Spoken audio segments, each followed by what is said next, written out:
d'abord tous les partenaires. Donc, WA en premier, donc ils sont des investisseurs locaux, comme vous l'avez dit.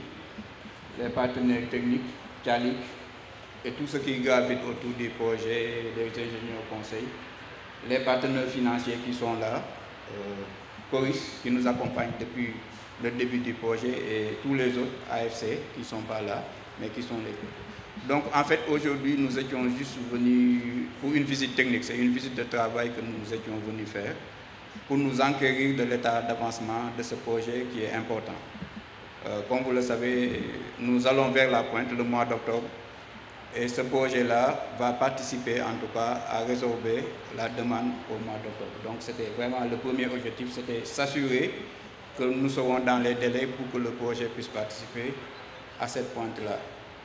Maintenant, pour l'histoire, il faut dire que depuis 1998, nous faisons de la production indépendante. Donc avec GTI, qui a été le premier projet indépendant, et de fil en aiguille, nous en sommes arrivés à Douver, il y a eu Malicounda, Kounoun, Toben, etc. Et c'est le lieu de dire que pour chaque, en tout cas, projet qui a été fait, c'est l'expérience qu'on a avec ces contrats-là.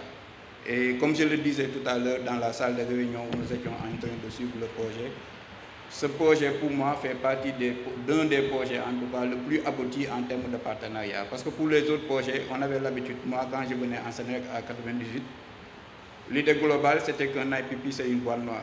Nous on achète de l'énergie, ils nous vendent de l'énergie. La seule responsabilité de Sénélec c'était de payer l'énergie et pour la partie en tout cas contractuelle, c'était de nous fournir de l'énergie selon le contrat. Pour ce projet-là, du début à la fin, de l'appel d'offres au financement, il n'y a pas en tout cas une seule activité qui n'a pas été faite avec les gens de Sénélec. Et donc comme il l'a dit, c'est un projet que nous connaissons parce que nous avons suivi du début à la fin. Et en termes techniques, il faut le dire parce que quand même il faut éclairer, disons, aussi bien les techniciens que ceux qui ne sont pas techniciens.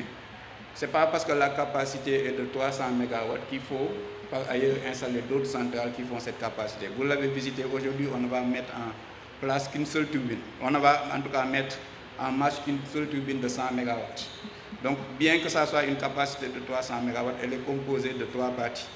Et comme vous avez dû certainement le voir, il y a deux turbines de 130 MW et une turbine à vapeur qui va permettre en tout cas d'améliorer le rendement. Et pour chaque partie, il y a en tout cas une forte chance qu'on ne perde pas les 300 MW d'un seul coup.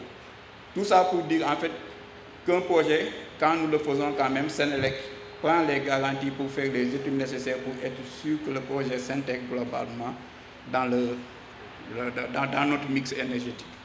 La deuxième chose qu'il faut reconnaître, c'est pour ce projet-là, c'est un projet innovant.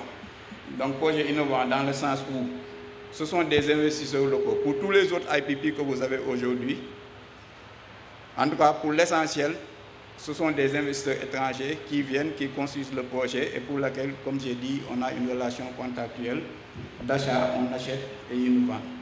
Pour ce projet-là, c'est des investisseurs sénégalais qui se sont regroupés, qui ont fait toutes les démarches nécessaires pour amener le financement en s'associant avec Sénélec qui est le bras technique.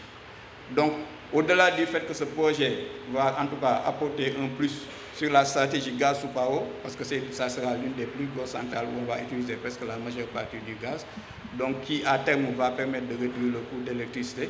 C'est aussi un projet innovant parce qu'on a su montrer qu'en associant nos synergies, on peut en interne, du début à la fin, avec des Sénégalais ou des Africains, construire un projet. Et je pense que ça fera tâche d'huile pour tout ce qui va venir et qu'on montre en tout cas au niveau du Sénégal qu'on est capable de relever les défis et surtout de montrer en tout cas d'autres innovations pour tout ce qui concerne la production privée. C'est en ces termes en tout cas que je voudrais remercier tout le monde et puis vous donner rendez-vous prochainement, je pense que dans une semaine ou 2 semaines, pour l'allumage de ce projet-là et puis le mettre sur le réseau.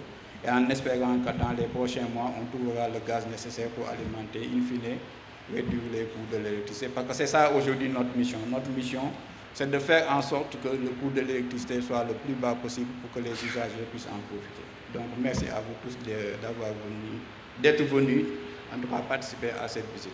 Merci. Merci beaucoup DG. Merci beaucoup.